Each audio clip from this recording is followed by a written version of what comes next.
Hello, faculty and friends, and it's an honor to be able to present to you my own research project, The Effect of Superstition on Test Performance. So what is superstition? Well, it can be described as a mismatch of a useful skill and a strange circumstance, applying logic and reasoning to situations which are really just random.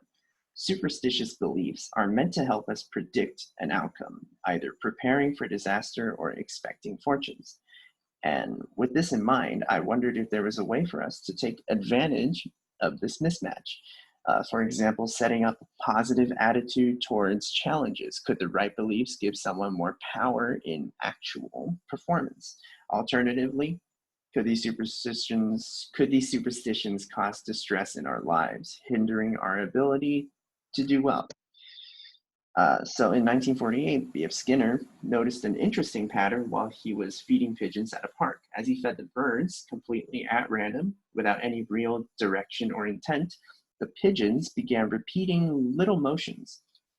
It turns out these birds made sense of the random feeding by connecting the food with some motions they happened to be doing just as they were fed. And as they spammed these pointless motions, they were inevitably fed again at some point, reinforcing their belief or the pigeon, whatever, reinforcing the pigeon's belief in the cause and effect. Building on Skinner's theory, Dr. Ellen Langer and her team proposed that superstition was in fact an illusion of control. They would put participants in games where victory was determined at random, and yet these subjects would feel a degree of control over the situation when there were elements of competition, choice, familiarity, and involvement in the games. Let's take choice, for example. Being able to choose a lottery ticket out of a basket as opposed to being given one by an attendant. Technically, it's the same thing. Like statistically speaking, your chances don't increase by being able to pick a ticket, but that action of choosing gives the illusion of control. And expanding further on this concept, a research team in Singapore translated the illusion of control into the illusion of success. In their test, participants would be placed in higher low-stress situations, then given an ordinary pen or a lucky pen. And those who had the lucky pen reported more positive perception of their scores and lower stress. In a similar vein, another team from Singapore also examined the difference in power between lucky and unlucky circumstances. So people ended up being more susceptible to superstition when they were told that they were in an unlucky circumstance, while people who were placed in a lucky circumstance didn't feel the need to go out and procure more luck. And it just goes to show the idea that superstition is in many ways a way of predicting the future, a preparation for the future. Negative superstitions, a more unsavory future, would incite more preparation. So, based on all these studies, I wanted to see if I could utilize superstition as a tool to manipulate actual performance on tests. So if all goes according to plan, I should be able to use this superstition to affect their attitudes going into a test, either granting them the illusion of control with a positive superstition or placing them in an unlucky situation with a negative one. So the first hypothesis, based on the concept of the illusion of control, states that the positive superstition will improve performance, the negative will hinder it. And the second hypothesis, based on the work of the latter Singaporean team, predicted that the negative effect would be stronger than the positive one. So I had 20 participants assigned to 3 groups, evenly distributed across all 3. It was a one-way between subjects experimental design.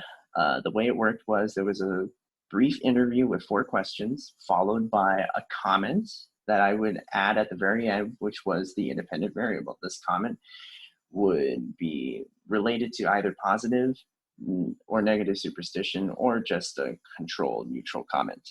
And then following this comment, I would administer a pen and paper numerical sequence logic test. So take a look at the comment.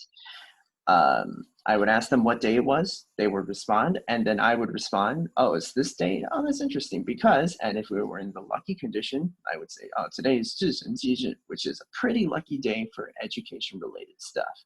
And in the unlucky condition, it was the opposite. I'd say, oh, today is 智神节, which is traditionally a pretty unlucky day for education-related stuff.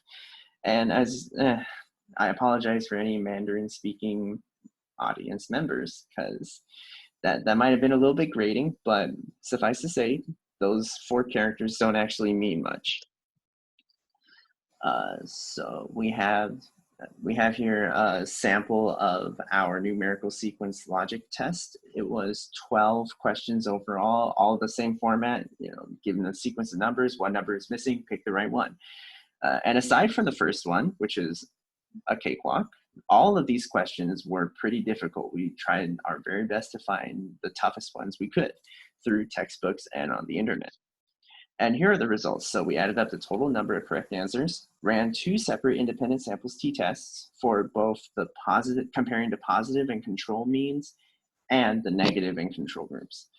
So for the first test, it was significant, as you can see, with the t-value of 2.771, p-value of 0.018. Now, it says negative because of the sequence in which I inputted these means, but as you can see later, we'll show the direction, we'll show the difference in the means. And for the negative and control tests, that was not significant, unfortunately. It was, 0.108, but it was close. It was close. Unfortunately, in the world of statistics, close doesn't matter that much. So let's take a look at the actual mean differences. The null hypothesis was rejected because of the first statistically significant test, but we had to accept the alternate hypothesis instead, because contrary to the first hypothesis, the positive superstition, the positive group performed worse than all the other groups. As you can see here below, the mean score average for the positive group was about 2.67, as opposed to the negative group, and the control group performed best. So what does this mean? Does this mean that superstition is by and large just a massive hindrance? So a study done by Haberman and Morwedge found that superstitious actions have more power over people doing performance-based activities rather than learning-based activities. Essentially, the mounting pressure of being placed in a test situation leaves the subject more vulnerable to supernatural elements. It's a disruptive presence, and that might be an explanation for what happened here. And so another study done in 2014 found that superstition, by and large, using the same word, superstition is an arbitrary thing. It's volatile. It varies depending on the culture, depending on the individual. So after this group failed to replicate a superstition enhancing performance experiment, they subsequently initiated a large meta-analysis to illustrate that superstitious effects on performance, much like superstition itself, is quite unpredictable. And finally, there's some limitations with my own study. I had very limited statistical power, not enough people. There was a potential for researcher bias because I was the one out there administering the comment to them. So I had an idea in mind of how things should play out. There was also potential for demand characteristics because I'm not a fantastic actor, and that might have interfered with my delivery of the comment. And finally, there might have been some content and construct validity issues with the logic test itself, because whether or not this type of test is the best way to gauge what a person's ability to perform well in a test situation is debatable. And I would definitely look into that again in a future study. I'd like to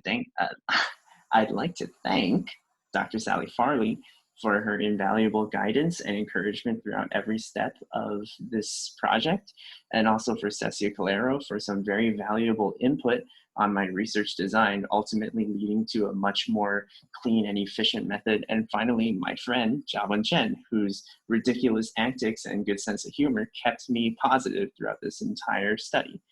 And thank you all for listening.